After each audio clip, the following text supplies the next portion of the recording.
Well, I'm not really much of a show and tell kind of girl, contrary to what people may think. I'm actually really conservative and really private when it comes to my relationships. But, meeting TW, I had met him, at a few golf tournaments prior to knowing that he was, a regular at the nightclub that I was working at the time. And he had come in a whole bunch of times before, and this one particular night, everybody was like, "Come on, V, please, please, please." And I'm like, oh my God, tonight's not the night. Bad night, I wanna go home. There's no amount of liquor that's gonna make me in a good mood right now. So, but they had asked my favorite cocktail waitress to come over, and she was like, "Ronnie, please." And I'm like, okay, fine, because she's got dimples. I'm a sucker, I can't say no. And went over to the table. He had actually just, started off with cracking jokes. And I, from seeing him, at the previous times that I've met him and watching him, on TV, because I'm a huge sports fan, is he was just really standoffish. And I didn't think that he was gonna have a sense of humor at all, because I'd never seen it come across. And the fact that he was actually, I don't know if that was his, attempt at whatever, I'm not really sure, but it worked.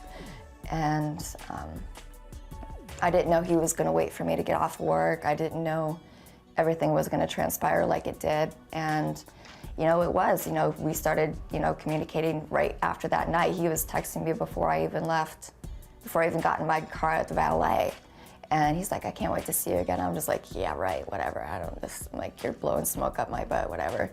But, he kept on coming back to Vegas. And then not that long after our first rendezvous is when he had invited me to come out to one of his tournaments. And I was just like, that's so weird. I'm like, are you sure that's okay? Is it your wife gonna be there? And I was scratching my head. I'm like, I'm not really sure how this is gonna work.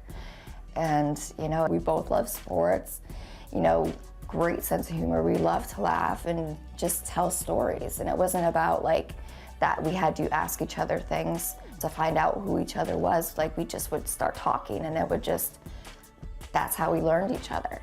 And that's what I appreciated about him. And, we kept on seeing each other continuously. And, about 8-9 months into it, I'm just all Twitter padded.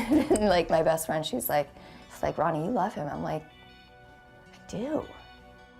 And then he was telling me "I love you." And I'm like, "Yeah, whatever.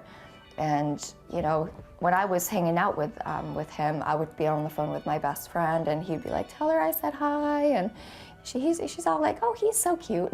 I'm like, "I know, we're so 12 teen. I'm like, because we were just so cute together. We really were." And, I just wish I would have had that with somebody that I was allowed to have that with. Because we did have really good times. It just was lots of good times with the wrong person. But, if I could go in a time machine and rewind everything, I definitely would have not done that. I wish I could take it all back.